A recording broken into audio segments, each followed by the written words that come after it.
Terima kasih barangkali atas soalan yang telah dikemukakan.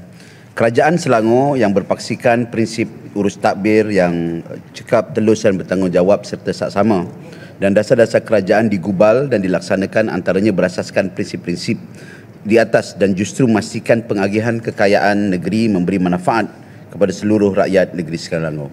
Manakala Melayu sebagai majoriti sudah tentu menikmati pengagihan kekayaan serta manfaat tertinggi jumlahnya terutama menerusi inisiatif Selangor Penyayang.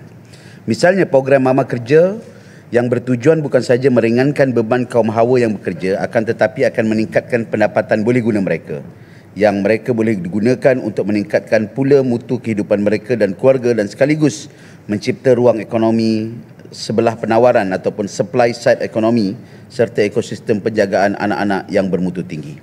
Program seperti Bingkas Bantuan Kehidupan Sejahtera Selangor menaik taraf dan memberikan pengiktirafan kepada ketua keluarga tidak mengenal penat lelah menguruskan hal ehwal keluarga, mendidik dan membesarkan anak-anak mengharungi pasca pandemik.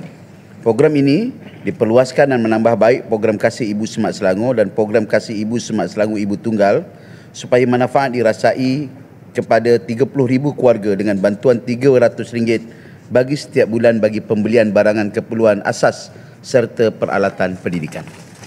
Program sebegini bukan sahaja memperkukuh dengan izin Tuan Speaker supply side of economy, tapi ia juga membantu penggunaan domestik serta meningkatkan pendapatan boleh guna rakyat negeri Selangor terutamanya Melayu. Kerana itu kita memerlukan fikir serta faham yang syumul mengenai ekonomi ini. Era mencipta taikun-taikun kaya dengan cara singkat sudah berakhir. Demi memperkasakan ekonomi orang Melayu, kita seharusnya menghentikan ekonomi yang tidak mencipta nilai ataupun kapitalisme kronisme serta memperkasa ekonomi orang Melayu. Orang Melayu mestilah berkemampuan bersaing secara domestik maupun antarabangsa.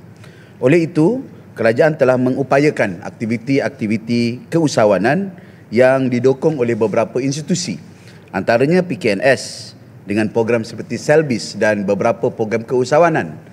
Lebih 10,000 alumni ini yang telah dididik daripada peringkat sekolah menengah, sekolah universiti ataupun sekolah menengah, universiti dan sampailah selepas mereka habis belajar, dan program-program seperti SIDEC yang telah melahirkan begitu ramai syarikat-syarikat atau begitu banyak syarikat-syarikat pemula ataupun startup yang berkualiti tinggi.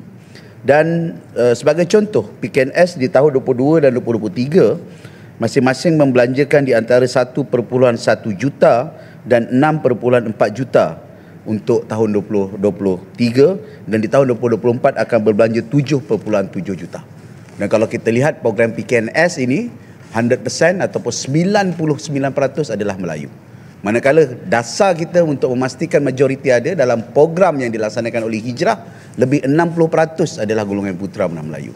Dan kita dapati yang menyertai program SIDEC juga lebih 55% adalah program adalah di kalangan orang Melayu.